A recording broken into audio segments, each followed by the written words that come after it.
hablando acerca del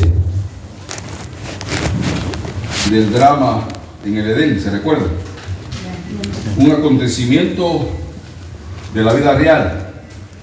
Esto no es un cuento, sino que es un acontecimiento, algo que sucedió en la vida real, pero que fue trágico y hasta cierto punto fue terrible.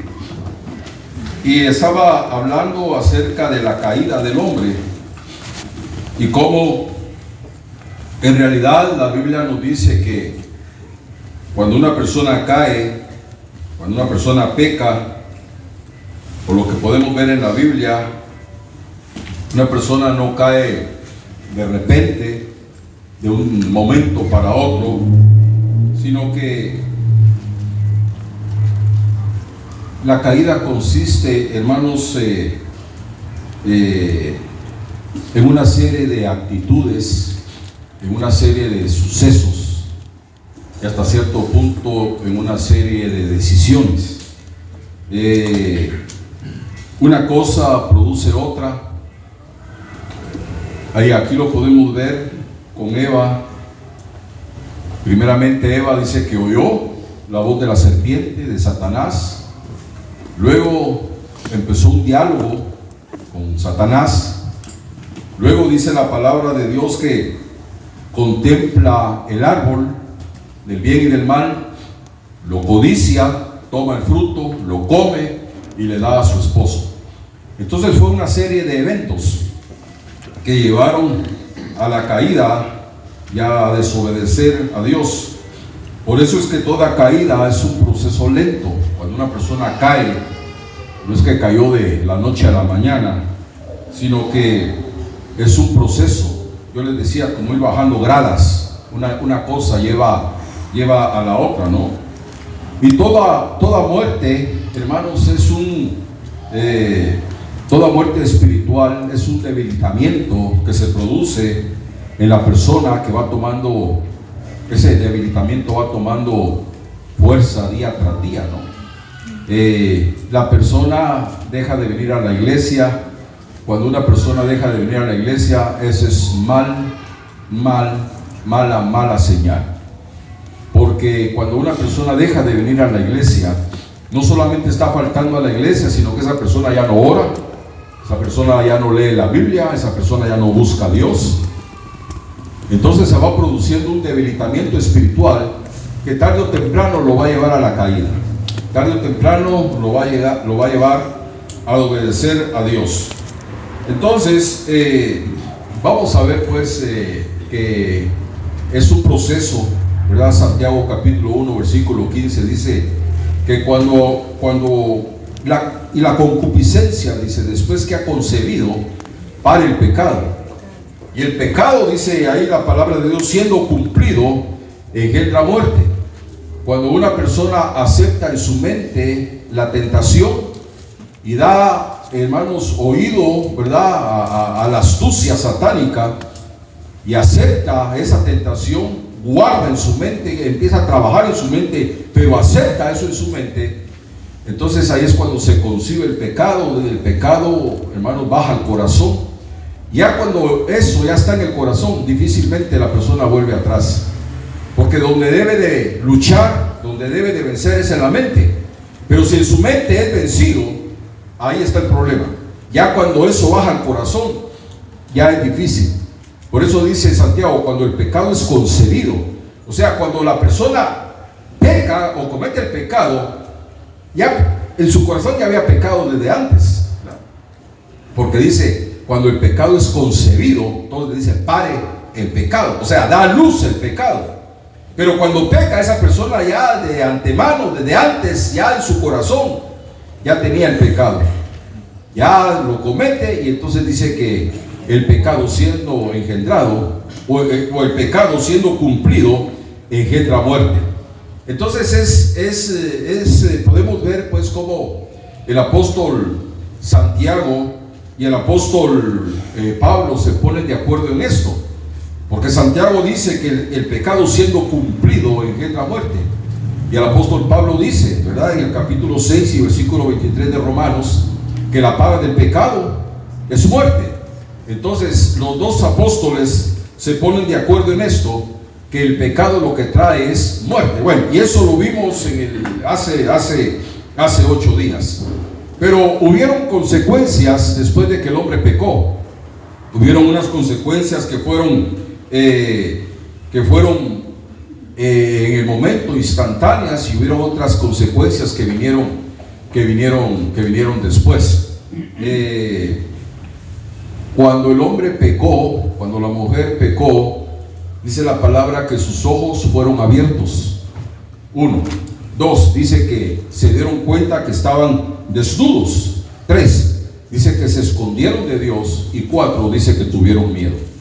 Pero en ese drama que sucede en el huerto del Edén, podemos ver primeramente la caída del hombre, primero la tentación, luego la caída del hombre.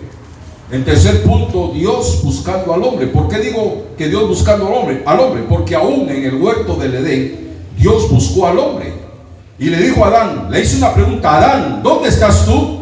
Porque aquellos estaban escondidos ahí detrás de un matorral, de un arbusto, ¿verdad? Creyendo que se iban a esconder de Dios. Y la pregunta de Dios cuando desciende después de que habían cometido el pecado, les pregunta: Adán, ¿dónde estás tú? Pero no que Dios no sabía dónde estaban. No porque estaban escondidos detrás de un arbusto, Dios no miraba dónde estaban. No, la pregunta va mucho más allá. Cuando dice: Adán, ¿dónde estás tú? En otras palabras, Adán, ¿hasta dónde has caído? ¿Hasta dónde te has ido? ¿Qué fue lo que hiciste? ¿Qué fue lo que hiciste? Entonces Dios busca al hombre.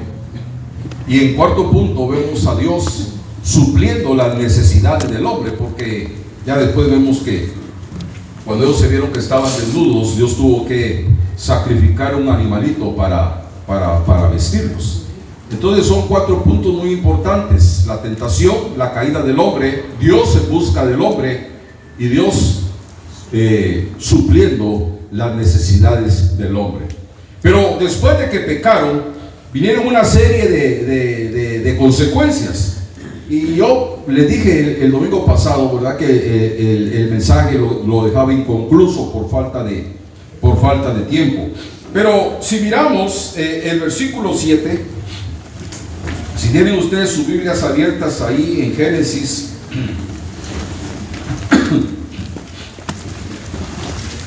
en Génesis capítulo 3,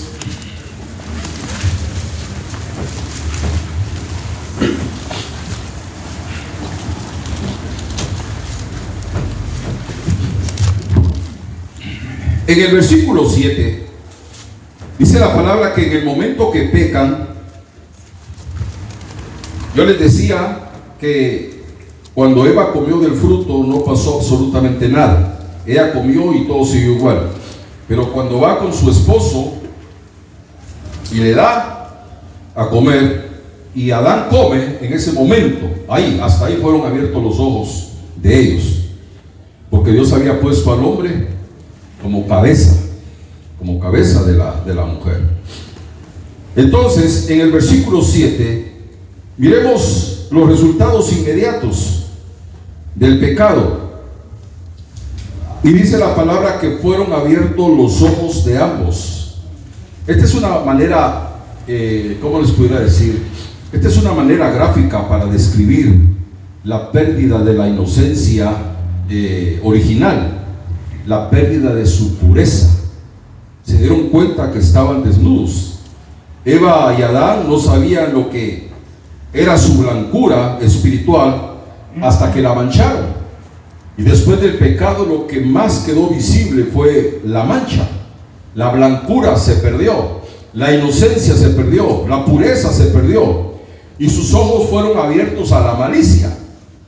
Sus ojos se fueron abiertos a las cosas malas. Entonces descubren ellos algo irregular, algo de lo cual nunca antes se habían dado cuenta, algo que ellos nunca habían visto. Escucharon una nota disonante que nunca antes habían oído, porque todo lo que era armonía, todo lo que era orden desapareció.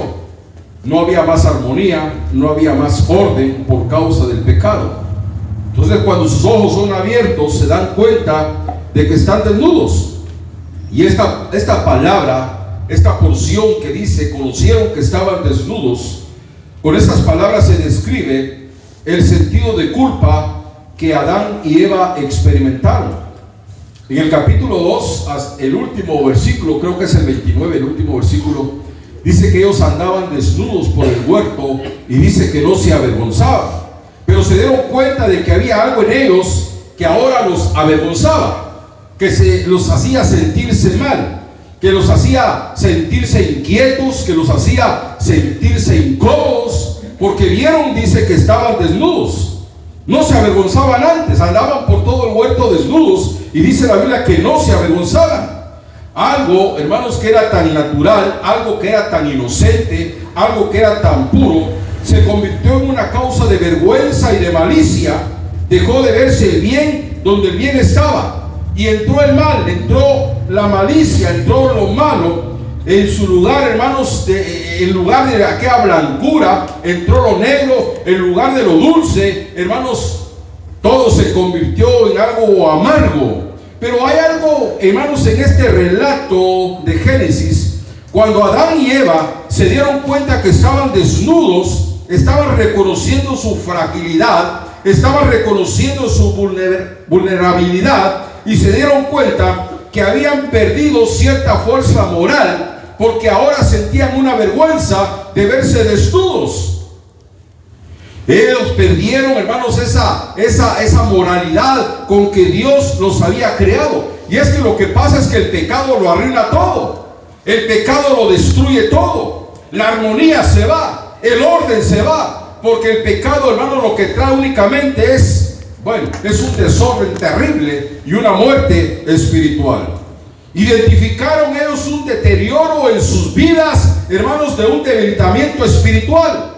Porque una persona que peca, ¿se puede usted imaginar qué fuerza espiritual puede tener? Una persona que ha cometido un pecado no es una persona que está con una fuerza, hermanos, espiritual, con una potencia espiritual. Es una persona que se debilitó completamente. Es una persona que está muerta espiritualmente, porque eso es lo que trae el pecado, un debilitamiento espiritual. Levantarse de ahí es cosa difícil. Levantarse de una caída, eso es cosa difícil. Por eso dice el capítulo 24 y versículo 10 de Proverbios. Oiga este versículo: si fueres flojo en el día del trabajo, tu fuerza será reducida, dice. Porque cuando ya dejamos de buscar a Dios, cuando ya dejamos de estar en comunión con Dios, cuando ya somos flojos en nuestra vida espiritual, entonces dice la palabra que nuestra fuerza va a ser reducida. Y eso es lo que trae el pecado: un debilitamiento, una muerte, hermanos, espiritual. El pecado es precisamente eso: perder las cosas grandes que Dios da. No se puede comparar lo que uno tiene con Dios con las algarrobas que da el diablo. Eso es, no hay comparación, no hay comparación. No me cabe duda que cuando Eva y Adán estaban, hermanos, en su estado de pureza, de santidad, ellos estaban vestidos de la gloria de Dios. Pero ahora esa vestidura, hermanos, la perdieron por causa de su obediencia. Porque el pecado lo que produce son grandes pérdidas espirituales. Yo he visto personas que han caído y nunca más se vuelven a levantar. Ya no se levantan. He visto personas que caen, pero con la ayuda de Dios, buscando a Dios y poniendo mucho de su parte, se logran levantar. Pero una caída no es cosa fácil, no es cosa sencilla. Una caída es algo terrible, algo tremendo, porque la persona pierde todo lo que Dios le ha dado. Ahora, cuando se miran desnudos, cuando sienten vergüenza de verse desnudos, miren lo que hicieron. Dice la palabra que cosieron unas hojas de higuera y se hicieron unos delantales. Unas hojas de higuera las cosieron a saber en qué forma, y con eso se taparon, con unas frágiles hojas de higuera que en un par de días se iban a marchitar. No eran unas hojas que iban a permanecer verdes por mucho tiempo. Quisieron corregir a través de esas hojas de higuera, hermanos, el resultado de su desobediencia. Y se tapan con aquellas hojas. Esto fue, por decirlo de alguna manera, fue un mecanismo de compensación, ¿verdad? ¿Por qué? Porque la conciencia los empezó a acusar y trataron de hacer algo para poderla callar. Sintieron la acusación de su pecado en la conciencia. Desgraciadamente, el pecado, la desobediencia, el error que habían cometido no se podía remediar con hojas de higuera. Eso era imposible, porque el problema no estaba en la desnudez. El problema estaba en la conciencia, en la voluntad que había sido cedida al pecado, y en la conciencia que por causa de ese pecado ahora estaba siendo acusada. Entonces, el problema no estaba en la desnudez, sino en la voluntad que había sido cedida y en la conciencia que ahora los estaba acusando. Qué fácil hubiera sido haber remediado aquella falta con esas hojas de higuera. Que la duración del pecado tardara únicamente lo que tardan las hojas de higuera. Eso hubiera sido bastante fácil, ¿no? Que el hombre muchas veces quiere remediar, hermanos, ¿verdad?, con cualquier ocurrencia sus males, sus fallas, sus desobediencias. Fallas, pecados que durante toda la vida no va a poder remediar si no busca la intervención de Dios, si no busca levantarse de ahí. Usted me podrá decir, pero ¿por qué estaba predicando esto? No lo estoy diciendo por nada. Este es un mensaje para prevenir, porque la Biblia dice que Dios habla a tiempo y fuera de tiempo. Y es que el problema está que nosotros estamos rodeados de tentaciones. Por eso dijo Dios en la oración del Padre Nuestro, Él dijo: líbranos del mal, líbranos del mal. ¿Por qué? Porque hay un mal que nos acecha. Oportunidades para pecar, hermanos, eso sobra. Hay muchas oportunidades para pecar. Pero fíjense ustedes que las ofensas que muchas veces uno le hace a Dios, las ofensas que muchas veces uno le hace aún a sus propios hermanos, son mucho más grandes que las disculpas que uno pide. ¿Por qué? Porque a veces queremos remediar los problemas nuestros con hojas de higuera. Hay personas que causan heridas de muerte a otras. Que Dios nos libre de eso, de herir a otro hermano, a otra hermana.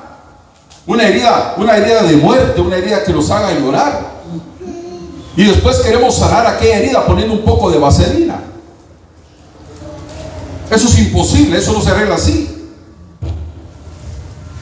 No podemos pasar, hermanos, no podemos pasar la vida pidiendo perdón y pidiendo disculpas por lo que decimos o por lo que hacemos, y no tener la madurez, hermanos, para cambiar y no volver a repetir lo que decimos y lo que hicimos. Tenemos que cambiar nuestra forma de actuar. Porque cuando una persona hiere, pide perdón, vuelve a herir y pide perdón. Eso sí es algo que yo he experimentado. He visto personas que hieren a otras y piden perdón, y al rato otra vez van con otra y la hieren. Pero no tienen ese coraje, no tienen ese valor, esa madurez para cambiar su forma de ser. En otras palabras, están cosiendo hojas de higuera para compensar sus fallas. No sé si me están entendiendo en esta noche, pero bienaventurados los que entienden este mensaje. Sería mejor dejar de fallar para no estar cosiendo hojas de higuera cada rato.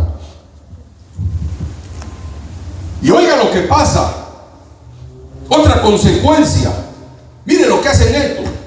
Cuando oyeron que Dios descendió al huerto, porque es que ha de haber sido algo precioso allá, tal vez al tiempo, o a saber si cada día, no sé, no dice la Biblia, o cada semana, no sé, no dice la Biblia, pero Dios descendía a visitarlos y estaba en comunión con ellos, y ellos se gozaban en la presencia de Dios porque estaban en un estado de pureza. Pero ahora, después del fallo de la desobediencia, Se escondieron de Dios cuando escucharon que Dios había descendido al huerto. Se escondieron. ¿Por qué? Porque la amistad se había roto. Porque eso es lo que hace el pecado, rompe la relación con Dios. El hombre ya no tenía el valor de encontrarse con su hacedor. Ya no tenía esa dicha de estar en comunión con Dios. Se había cometido una ofensa que le impedía a Adán y a Eva, hermanos, conversar amigablemente con Dios. Mire cómo el pecado rompe la relación con Dios. Se rompe la relación con Dios. El hombre en pecado no está en condiciones de presentarse delante de Dios. Porque si algo aborrece Dios, es el pecado. ¿Y saben por qué Dios aborrece el pecado? Porque eso fue lo que llevó a su Hijo a la cruz. Eso fue lo que llevó a Jesucristo a la cruz, el pecado. Por eso Dios abomina el pecado. Fíjese que dice la palabra que Dios es tan santo que aún dice que no puede poner o fijar sus ojos en el pecado. No puede mirar el pecado porque lo aborrece. Por eso la iglesia de Jesucristo debiera de ser consciente de lo que es pecar en contra de Dios. Ahora era preferible para Adán y a Eva la distancia que estar cerca de Dios. Era preferible que Dios se mantuviera lejos. La presencia de Dios que antes era grata, la presencia de Dios que antes era preciosa, ahora los incomodaba. Se escondieron de Dios. La voz de Dios que antes, hermanos, era una dulce melodía. Ahora si escuchaba, hermanos, era como algo que lastimaba sus oídos. No podían ver, no podían escuchar. A Dios era preferible no verlo, era preferible no oírlo, porque eso es lo que hace el pecado, incomoda la relación con Dios. Pero, sin embargo, aquí hay una realidad muy grande que este relato encierra: que el hombre no puede mantenerse oculto de Dios. No sé si ustedes pusieron atención a lo que leímos en el Salmo 139. ¿A dónde me iré de tu presencia? Si subiera a los cielos, ¿qué dice? Ahí estás tú. Y si bajara a lo profundo de la mar, si bajara a los abismos, dígame usted, ¿dónde no está Dios? Y como muchas veces queremos escondernos de Dios. Eso es imposible. Eso no se puede lograr.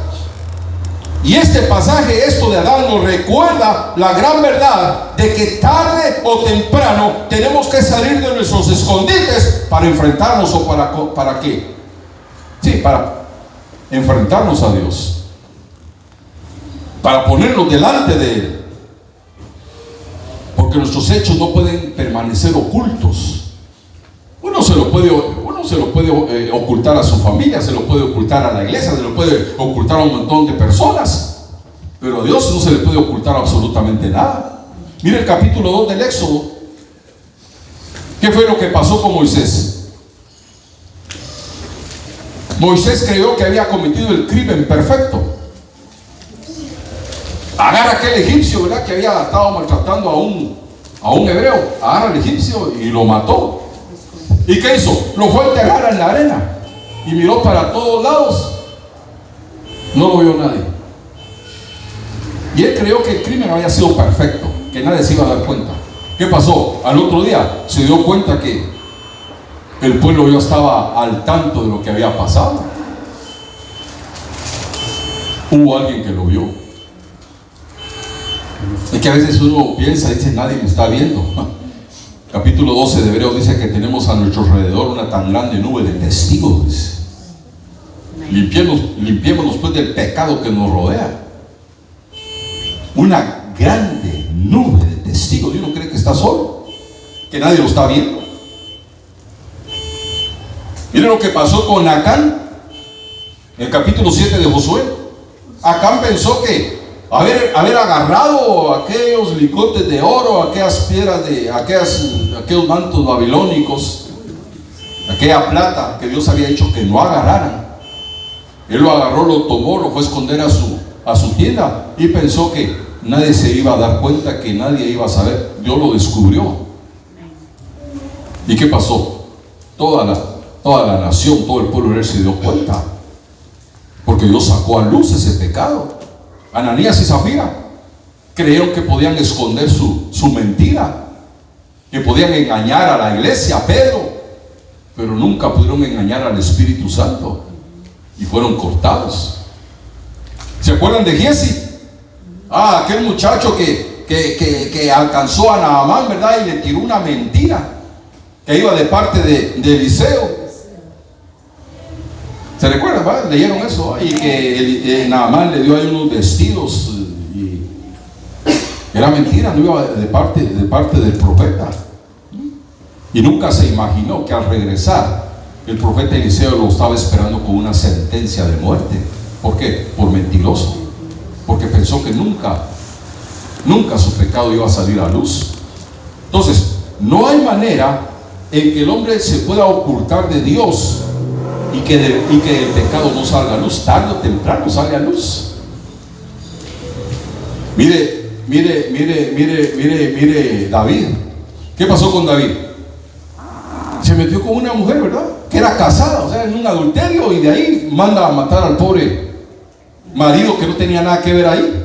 Entonces cometió un adulterio y un asesinato, y se quedó callado, le echó una sabanita al pecado, y aquí no pasó nada. ¿Qué le dice Dios? A través de Natán, el profeta. 2 Samuel capítulo 12 y versículo 12. Tú lo hiciste en secreto, le dijo. Tú lo hiciste en secreto, como que dice, nadie se dio cuenta. Mas yo haré esto delante de todo Israel y delante del sol.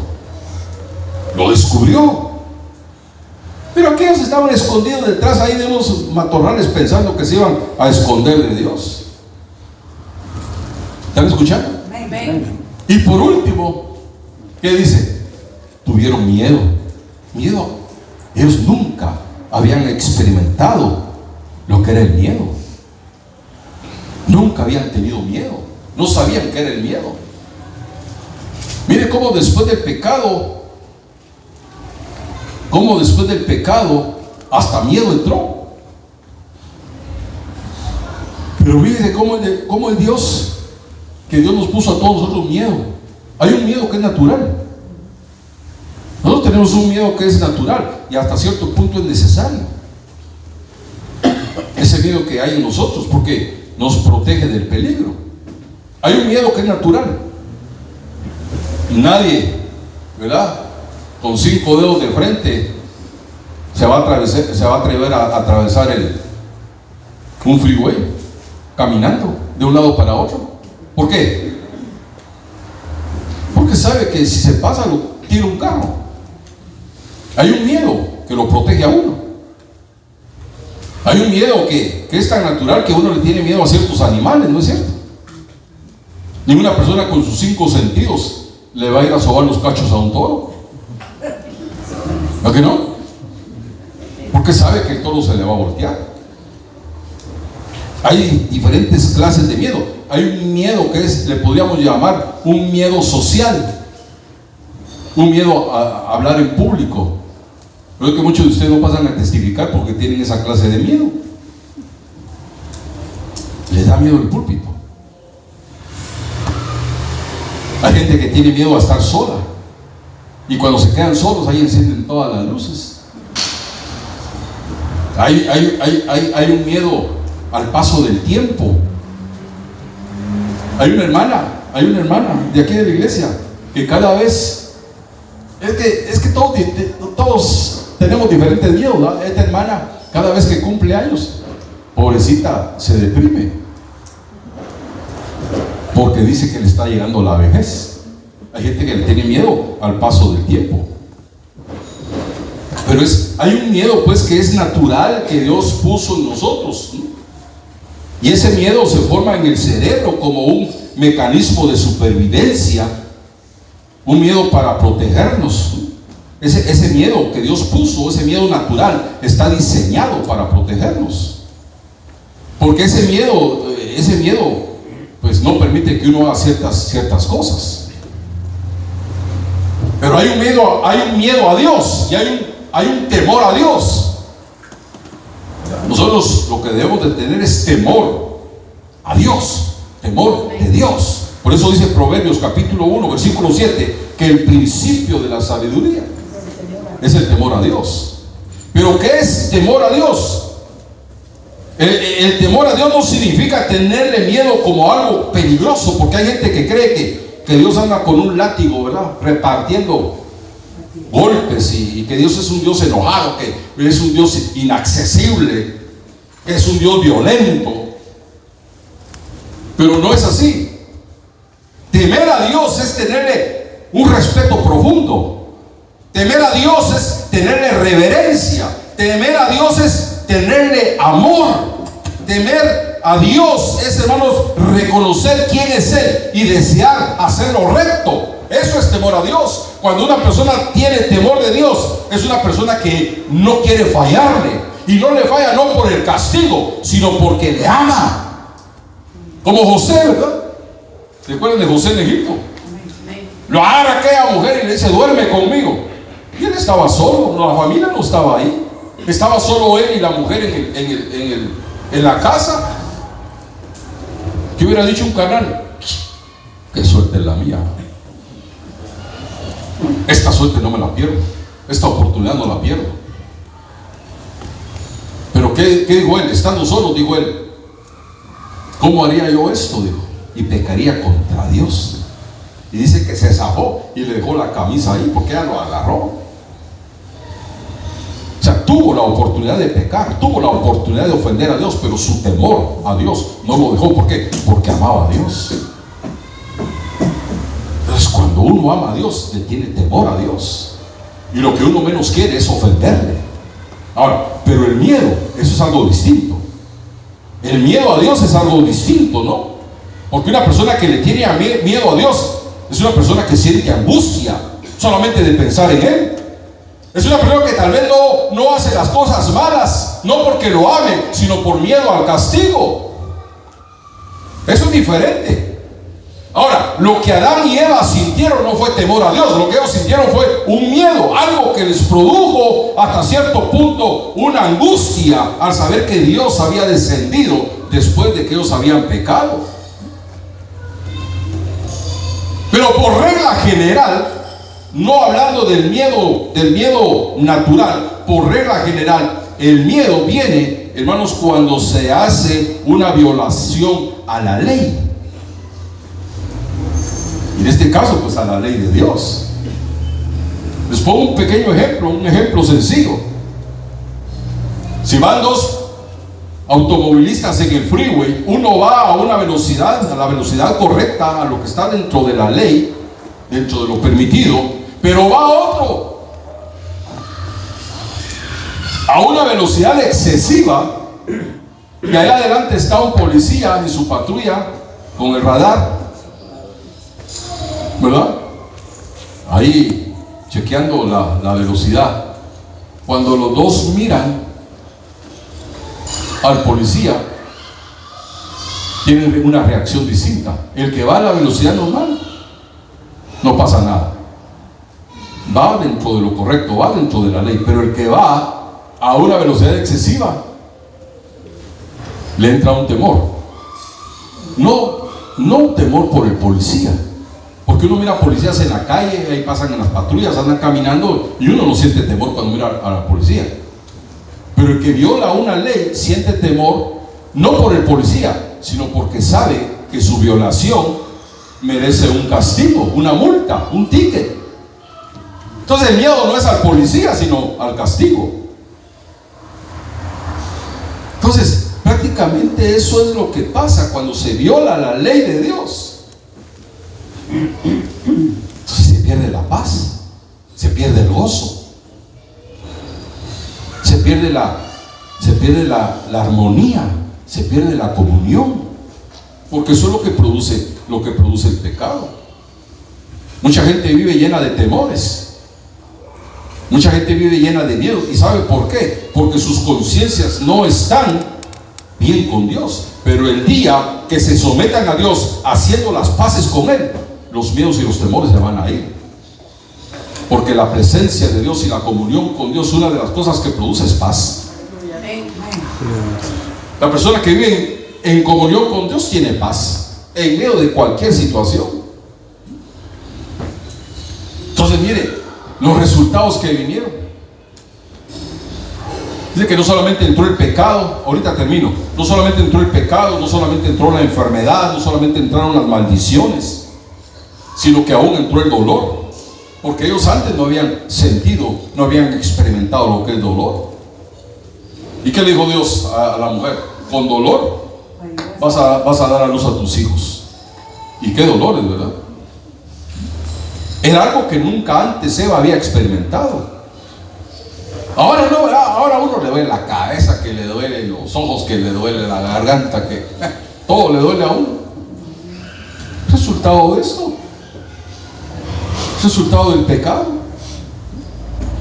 Le dijo al hombre: con el sudor de tu frente comerás el pan todos los días. Vas a comer con el sudor el fruto de la tierra.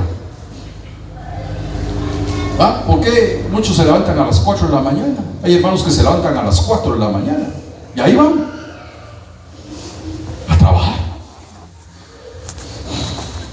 Y se levantan a las 4 o 5 de la mañana con aquel frío que está haciendo ahora, o cuando está lloviendo. Yo estuve trabajando 5 años entrando a las 5 de la mañana. A las 4:15 ya iba en camino. Y qué triste va a levantarse a las 4 de la mañana y aquel frío, o cuando está lloviendo. ¿A quién le gusta? 4 de la mañana, está lloviendo, qué delicia. Me gozo en salir a trabajar. Había una hermana hace años que decía: yo trabajo por hobby, decía. ¿Saben qué es un hobby, va? Un pasatiempo. Yo trabajo por pasatiempo. Cuando yo le escuché dije: pues qué hobby más feo ese, ¿no? Pero fue una orden que Dios le dio al hombre como consecuencia del pecado. Y mire, y después de todo esto, por último, fueron expulsados del Edén. Mire todo lo que produce el pecado. Entonces, ya para cerrar este mensaje, uniendo el mensaje del domingo pasado, la caída del hombre fue el resultado de una instigación diabólica. Yo les decía hace 8 días que el hombre, la mujer no pecó porque era débil, porque era frágil, porque en ese momento no había una naturaleza divina dentro de ellos, sino que fue una astucia diabólica que envolvió a Eva y la hizo caer. Pero es que vemos en la tentación la sutileza, la astucia de Satanás, porque muchas veces la persona se da cuenta de lo que hizo ya que cometió el pecado. Pero en el proceso, ¿por qué no despierta, verdad? En el proceso, ¿por qué no se da cuenta de la sutileza, de la suavidad con que el diablo está trabajando en su vida? El diablo ciega. Eso fue lo que hizo con Sansón, ¿verdad? Lo primero que hizo fue quitarle los ojos. Se pierde la vista espiritual. Entonces, por la sutileza de Satanás, cayó Eva, engañó a la mujer. Entonces la caída fue consecuencia de una serie de acciones, una serie de sucesos. Y vamos a ver pues que el resultado fue desastroso, con consecuencias que se viven hasta el día de hoy. Por eso el capítulo 4, versículo 27 de Efesios dice el apóstol Pablo: ni deis lugar al diablo.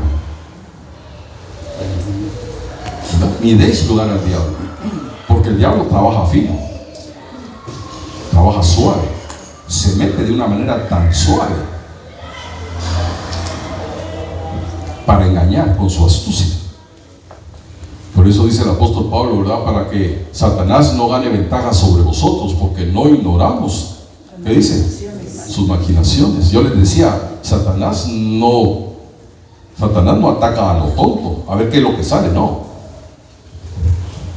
Él hace un plan bien diseñado para atacar al cristiano, bien diseñado. Hace planes, él trama, fragua sus ataques. Y ahí es donde hay que pedirle a Dios que nos dé sabiduría para conocer las maquinaciones de Satanás. Entonces, tengamos siempre en nuestra mente, en nuestro corazón, que lo que Dios más odia es el pecado. Es lo que Él más odia, el pecado. Dios no puede tener comunión ni con el pecado ni con el pecador. No es un mensaje de acusación, no, es un mensaje para que nos cuidemos, para que nos cuidemos. Y dice el apóstol Juan, ¿verdad? Y si alguno hubiere pecado, abogado tenemos para con el Padre, a Jesucristo el justo. ¿Okay? No está perdida la situación, pero como cristianos, nuestro anhelo, nuestro deseo tiene que ser no ofender a Dios en nada, ¿verdad? Bueno, que Dios bendiga este mensaje, pues. Amén.